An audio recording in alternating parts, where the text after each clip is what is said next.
My name's Mark. I'm 33. I proposed to my fiancée, Haley, last spring on the pier where we had our first date. We'd been together for almost 5 years, and she'd stood by me through some brutal chapters: job loss, family chaos, health scares. She was my safe place. So when she said yes, I felt like everything had finally clicked into place. We planned a small, elegant ceremony at a vineyard about 40 minutes outside the city. Haley's family was supportive, sweet, and involved, but not overbearing.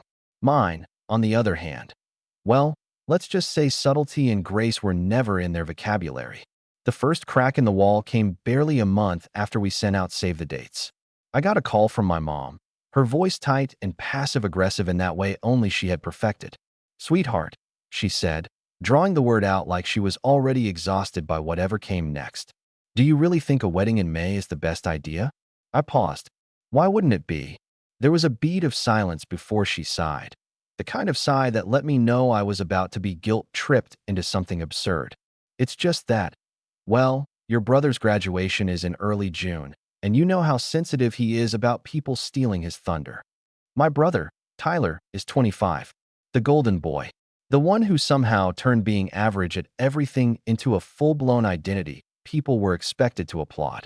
He changed college majors 5 times, failed out of 2 different universities, and finally earned a degree in communications and lifestyle branding from a school I had to Google to confirm was real.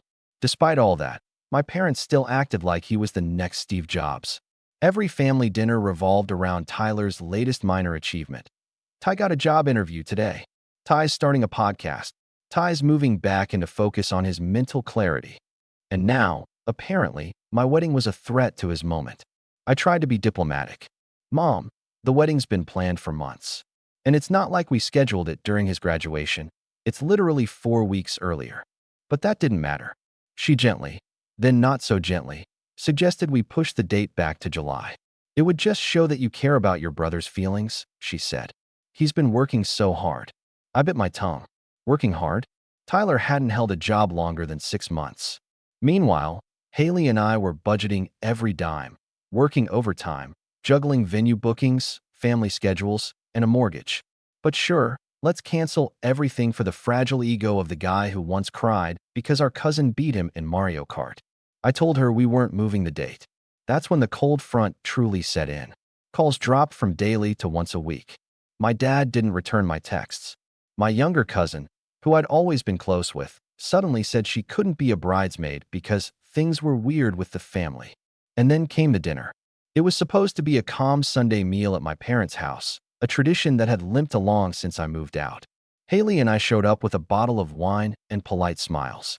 Tyler was already there, lounging on the couch like he owned the place, wearing sunglasses indoors and scrolling through TikTok like he was allergic to eye contact. My mom ushered us into the kitchen and immediately started in with a syrupy tone. "Mark, honey, your father and I were talking, and we think it might just be better for everyone if you postpone the wedding until next year." I laughed, thinking she was joking. She wasn't. "Ty's really been struggling lately," she continued. "He needs support right now, not a big distraction. And your wedding, it's a lot." "A lot of what?" I asked, still trying to keep my voice level. "A lot of attention," my dad cut in, suddenly appearing in the doorway. "Look, son, you've had your moments. Now it's your brother's turn. Be a team player." I couldn't believe what I was hearing. They were seriously asking me to cancel the most important day of my life. Not just reschedule, but cancel, because my brother was apparently too emotionally fragile to exist in a world where something wasn't about him. Haley squeezed my hand under the table. I glanced at her, and she didn't need to say anything. Her eyes said everything. She was tired. Tired of trying to be gracious to people who saw her as an inconvenience. Tired of bending herself into a smile while being treated like an outsider. That night, we sat in our car for a long time after we left their house. I stared at the dashboard. My fingers gripped the steering wheel, white-knuckled. "Are we really going to do this?" I asked. "No," Haley said quietly. "You don't deserve that. We don't deserve that." And just like that, the idea began to take root. Not canceling our wedding, canceling them. Not in some dramatic, scream-filled fight, but quietly, surgically. If they wanted to make this a war over attention, fine. But I was done playing the loyal son while being treated like a supporting character in Tyler's ego parade. The next day, I started making calls. Not to change the date, to change the guest list. I called the venue and asked how we could adjust for a smaller group. I emailed our caterer. I took a long walk with Haley and we went through the guest list with a highlighter and a bottle of wine, crossing off names like we were performing a long overdue exorcism. When the new invites went out, my phone lit up like a slot machine. Texts, calls, passive-aggressive emails. My mom sent a 5-paragraph message titled Deeply Hurt that began with, "I hope you're proud of what you've done to this family," and ended with, "Your brother is in tears." I didn't reply. Then came the message from Tyler. "I can't believe you would do this to me," he wrote. "You've always been jealous, but this is a new low. Don't expect me to show up when your life falls apart." I showed the text to Haley. She didn't laugh. She just nodded and said, "Good. Let them be exactly who they are." But the real meltdown, the one that made it all worth it, came a few days later, and it happened in a way I didn't expect. It was a Wednesday. I'd just gotten home from work and was halfway through making dinner when I heard pounding on the front door. Not knocking, full-on pounding, like someone was trying to break in with their fists. Haley looked up from the couch, eyes wide. I opened the door and there stood my mother, Dad right behind her, and Tyler sulking in the car parked crooked across our driveway like he couldn't even be bothered to pretend he wasn't sulking. "Mark," my mother snapped, stepping inside without waiting for an invitation. "What is wrong with you?" I shut the door slowly, turning to face them. "Good evening to you too. Don't play games," she spat. "Your father and I just found out from your Aunt Debbie's Facebook that the invitations were updated. You uninvited your own family." Haley stood now, arms crossed, silent but alert behind me. I kept my tone calm. "Yes, I did." She blinked. "You what?" "I uninvited the people who made it clear they don't support our relationship, our wedding, or our choices. That includes the people who told me to cancel my wedding so my brother could feel special about graduating college 7 years late." My dad stepped forward, shoulders tense. "You're being childish." "No," I said. "I was being childish every time I let you guilt me into sacrificing for Tyler. Every time I let you ignore Haley. Every time I let you rewrite family events to fit his ego. I'm 33 years old, and this is the first time in my life I've made a boundary with you. And look how fast you came running to smash it." That shut them up. For a second. Then my mom laughed. Actually laughed. "So this is her," she sneered, gesturing to Haley. "This is the influence." I knew it. I knew she was turning you against us. "You used to be such a good son." "I used to be a doormat," I said. "Not anymore." "You owe this family," my dad growled. "We put you through school." "No," I said, sharper now. "You took out a loan and reminded me every year that I was lucky you didn't make me pay it back. Meanwhile, I paid Tyler's credit card bill 3 times without a thank you. I helped cover your mortgage when Dad was out of work. I co-signed that lease for your second car.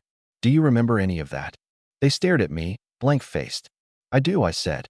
"So if we're talking about debts, yours are overdue." That's when Tyler finally got out of the car. He stormed up the driveway, arms waving like some minor celebrity denied entry to a nightclub. "This is all because of your ego," he shouted.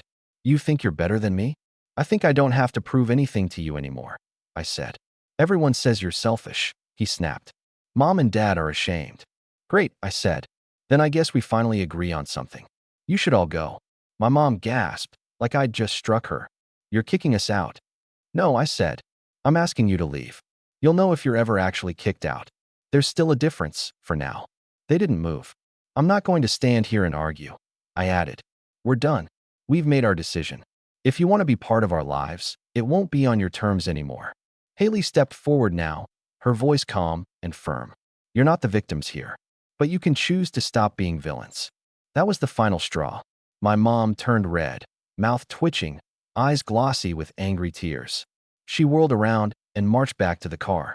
My dad followed, muttering something about ungratefulness. Tyler lingered for a moment. "You'll regret this," he muttered. "Maybe," I said, "but not today." Then he left. The silence afterward was deafening and beautiful. Haley exhaled slowly and wrapped her arms around me. "I'm sorry it had to happen like that," she said. "I'm not," I replied. "I'm just sorry it took me this long." But of course, that wasn't the end. 3 days later, the emails began. Not from my parents, but from extended family. Aunts, uncles, cousins. Some were polite, others furious. A few offered constructive criticism that was really just veiled insults about my emotional immaturity or wedding entitlement. One cousin I hadn't spoken to in years told me that family is about forgiveness, not cancellation. Another sent me a Bible quote. Cute. Then came the real kicker. My mother posted a cryptic status online. It read, "Sometimes, the children you raise turn into strangers. We'll be attending a graduation instead of a wedding this year. Pray for our broken hearts." It was followed by a crying emoji and a family photo from 10 years ago, me included, like I was some long-lost soul. The comments rolled in. I saw people I grew up with, church friends, neighbors, family friends, all chiming in with condolences, outrage, sympathy. "You were the best parents. Some kids just forget who raised them. Prayers for healing. Blah, blah, blah." I didn't comment. I didn't even screenshot it. I just blocked her. And then something unexpected happened. Haley's mom forwarded me a text. Apparently, my dad had reached out to her behind my back, asking if there was any way to talk sense into Mark, and if they still had time to fix this before he destroys the family. She replied with one sentence. "He's not destroying anything. He's finally rebuilding." But the real turning point, the moment I knew I was past the point of no return, was when I got a call from the vineyard. Apparently, someone had called and tried to impersonate me, saying the wedding was canceled and asking for a full refund. They gave my mother's name. I stood there, phone in hand, in stunned silence. I should have been angry, and I was, but more than anything, I felt a strange kind of peace. Like a fog had finally lifted. They weren't going to stop, not because they cared, but because they couldn't stand the idea of losing control. I called the venue back. I confirmed everything was still on. Then I called my lawyer. The lawyer's name was Dana Chin. Sharp, pragmatic, and no nonsense. The kind of person who didn't blink when I told her the full story. I'd met her once through a friend during a work dispute, and even then, she'd left an impression. When I explained everything, the pressure, the harassment, the impersonation attempt with the venue, she didn't flinch. "They impersonated you over the phone?" she asked, fingers flying across her keyboard. "Yeah," I said. The venue flagged it because the caller didn't know the deposit amount or Haley's last name. They asked weird questions too, like if the guest list had changed. Someone was fishing for info. Dana looked up. "That's not just petty family drama. That's fraud. If they tried to cancel a legally binding contract in your name, you could have been out thousands." "Can we do anything?" I asked. She smirked. "Oh, we can do a lot." That's how the cease and desist letters were born. Not out of anger, not really. They were a shield. Legal, cold, and final. One letter to each of them. My parents, Tyler, and the two aunts who'd been most vocal online. The message was clear. Stop interfering or face consequences. Dana made sure it was airtight: impersonation, harassment, defamation. She even included a polite but firm reminder that any further tampering with our wedding would be documented. Haley and I mailed them out together, hand-delivered at the post office. There was a strange sense of closure in dropping those envelopes in the slot. Like saying, "You wanted a reaction? This is it." But the quiet didn't last. It never does with people like that. About a week later, my cousin Ellie, one of the few sane members of the family, sent me a voice note. "Hey Mark, just a heads up. Your mom was crying at church today. Said you'd gone full legal on the family and were threatening lawsuits. People were trying to comfort her, but she kept saying you were being manipulated and she was scared you'd never speak to them again. Oh, and she said the wedding might not be real. That it's all a stunt to hurt Tyler." I didn't even know how to respond to that. She said, "What?" Haley asked, staring at me. "That the wedding might not be real." Haley raised an eyebrow. "So what? I'm fake now?" I sighed. "Apparently you're an illusion created to traumatize my family." She snorted. "Well, I am quite dramatic. Maybe I should wear a red gown and arrive in a cloud of smoke."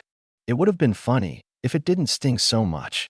They were rewriting the narrative in real time, warping facts until they could see themselves as victims.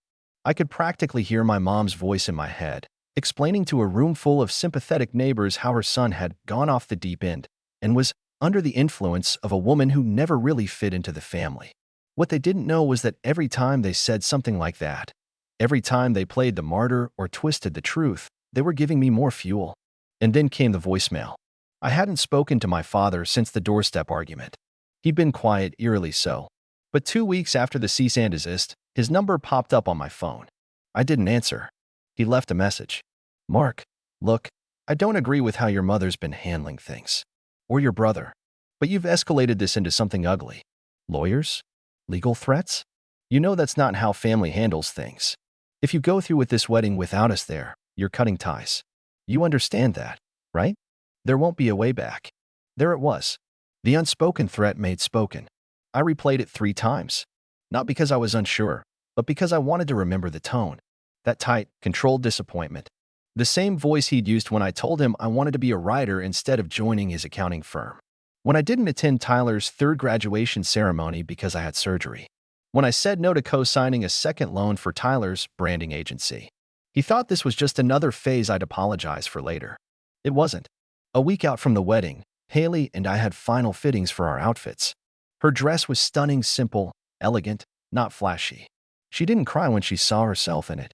She didn't gasp or get breathless like they show in movies. She just smiled, small and certain, and said, "Yeah, this is the one." That night, while we ate takeout on the floor of our half-furnished living room, I checked my email. One unread message. Subject, from your brother, a final attempt. Against my better judgment, I opened it. It was longer than I expected. No insults. No yelling. Just a paragraph that read, "I don't know what's happening to you. I don't get why you'd throw away everything over a wedding. But I talked to Mom and Dad, and they're saying they're not coming. I think that's wrong. You shouldn't have to choose. If you want, I'll talk to them. Just let me come. Just don't shut me out too." It should have felt like a peace offering. But something about it felt off. Too clean. Too rehearsed. Like he wrote it after someone told him to try one last time. Haley leaned over my shoulder as I reread it. "He didn't apologize," she said quietly. "No," I replied. "He didn't." And then, like clockwork, came the second email. This one wasn't from Tyler. It was from the Vineyard. Subject, urgent, unauthorized guest list access attempt. Apparently, someone called again, this time asking to add people back onto the guest list using my name.